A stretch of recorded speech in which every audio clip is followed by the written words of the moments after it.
আসসালামু আলাইকুম রহমতুল্লাহ।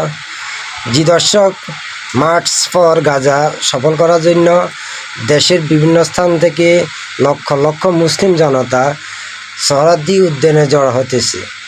আপনাদেরকে রাস্তার বর্তমান অবস্থা আমি দেখানোর চেষ্টা করতেছি। লক্ষ লক্ষ মুসলিম জনতা সোহরাওয়ার্দী উদ্যানে আসতেছে।